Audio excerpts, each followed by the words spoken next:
அன்னூர் வேளாண்மைத்துறை ஆஃபீஸிலேருந்து 2 அதிகாரிகள் வந்து இந்த மாதிரி மானாவாரி பூமிக்கு எண்ணெய் பனை போட்டிங்கன்னா வறட்சி காலத்துலேயுமே இந்த மரம் வந்து நல்லா ஈல்டு கொடுக்குன்னு சொல்லி சொன்னாங்க. கவர்மெண்ட்டு இதை பண்ணுது, நான் உங்களுக்கு மானியம் தரோம் அப்படின்னு சொல்லி பண்ணாங்க. அந்த ஊடு பயிர் போடும்போது அதுக்கு உண்டான இதுவும் தரோம், வருஷத்துக்கு உங்களுக்கு பராமரிப்பு செலவுக்கு 10,000 ரூபா கொடுக்குறேன்னு சொன்னாங்க. எங்களால் நானும் ஒய்ஃபை 2 பேர் வேலைக்கு போகிறதுனால அப்பா அம்மா தான் இருக்காங்க, அவங்க வயசாகிடுச்சு, அவங்களால பார்க்க முடியல. சரி ஒரு நல்ல ஸ்கீமாக இருக்குது, போட்டு விட்டால் தண்ணி மட்டும் விட்டால் போகுது, மற்ற வெள்ளாமையெல்லாம் பண்ணி நம்ம இது பண்ணுறதுக்கு இது பண்ணால் நல்லாயிருக்குன்னு நானே யோசித்தேன். இது போட்டு இப்போ 15 வருஷம் ஆச்சு. இப்போ நல்லா இருக்குது. 150 மரம் கொடுத்தாங்க. 150 மரத்தில் நம்மளுக்கு ஒரு 30 அடிக்கு 1 அந்த மாதிரி நெட்டு, அதாவது தென்னை மரம் மாதிரியே தான். ஒரு மரத்தோட ஓலை இன்னொரு மரத்தில் முட்டக்கூடாது. அந்த லேஞ்சில் வச்சோம்னா கொஞ்சம் ஈல்டு அதிகமாக கிடைக்கும். நம்ம தென்னை மரத்துக்கு போடுற மாதிரி பொட்டாசு, காம்ப்ளெக்ஸு, டிஏபி இது எல்லாமே ஒரு 1/2 கிலோவில்.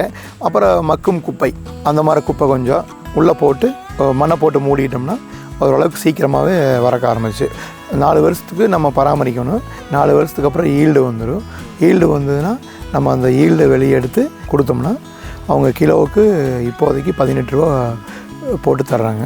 தென்னை மரம் வந்து இப்போது ஒரு காய் கம்மியாக வரும், அதிகமாக வரும்.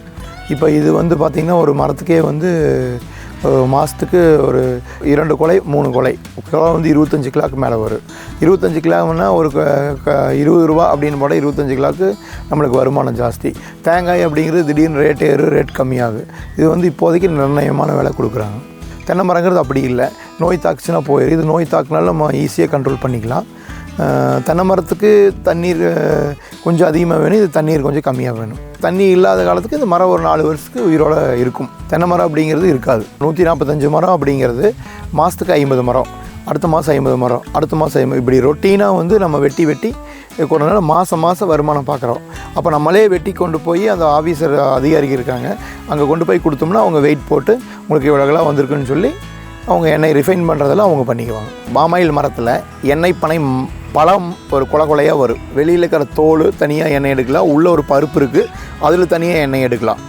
அதை நம்ம வந்து விவசாயிகளை நம்மளே வந்து அதுக்கு இன்ஸ்ட்ருமெண்ட் கொடுத்துருக்காங்க. அந்த இன்ஸ்ட்ருமெண்ட்டை வச்சு நம்ம அந்த கொலையை வெட்டி இங்கேருந்து நம்ம எடுத்துகிட்டு போய் அவங்க எல்லா விவசாயியும் ஒரு இடத்துல ஃபார்ம் பண்ணியிருக்காங்க.